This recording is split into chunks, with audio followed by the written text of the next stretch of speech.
one of the cutest and rarest of creatures, most likely will never find a place in our homes, but it does have a very secure place in our hearts. Rita Braver lays it out in black and white. This giant panda cub, born just a year ago at the Smithsonian's National Zoo, is called Xiao Qi Ji, which means little miracle, a very fitting name. He was kind of known, at least around Washington, as the pandemic panda because he cheered people up so much. How has that played out?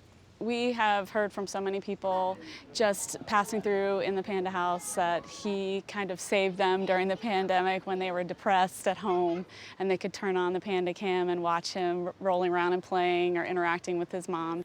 Lori Thompson, who helps run the Panda program here, is part of a team that monitors his every move.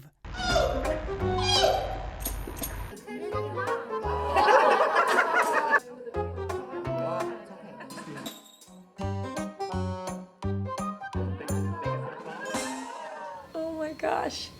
As we saw last fall, What a cutie. when we got a rare look through glass as Thompson and Chief Vet Donald Knifer performed an exam. We do a full systems and we touch all the limbs, stretch out the joints. He's growing gangbusters. He looks great. At 22, the cub's mom, Mei Zhang, was the oldest panda in North America to birth a healthy cub. She's geriatric for a panda. And so we were not necessarily expecting a cub. One reason there are so few pandas in the world is that females are in heat just a couple of days a year.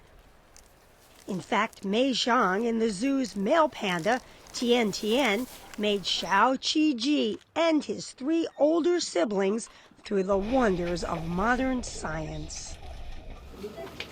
She's always been artificially inseminated. Yes. They've never been able to sort of figure it out. They try, but they have lots of issues with that.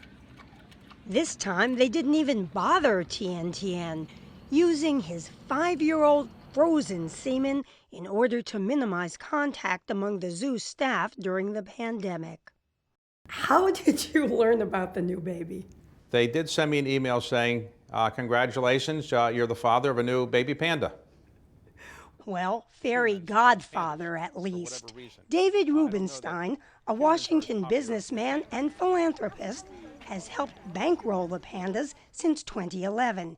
He's watched with cautious pride as research developed here helped move pandas from the endangered to the vulnerable list in 2016. You only have about 2,500 of these pandas in the world, so while they're not, quote, endangered, they're not actually in abundance either.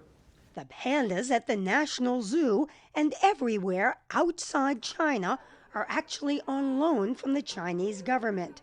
Call it pandiplomacy.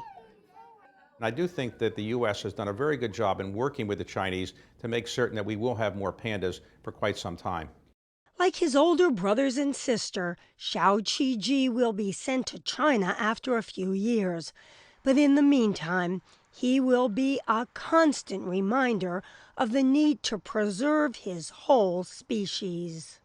People aren't going to save and conserve what they don't know and don't understand. And so if nothing else, this panda grows up to continue to say, we're out here, please take care of us while you can.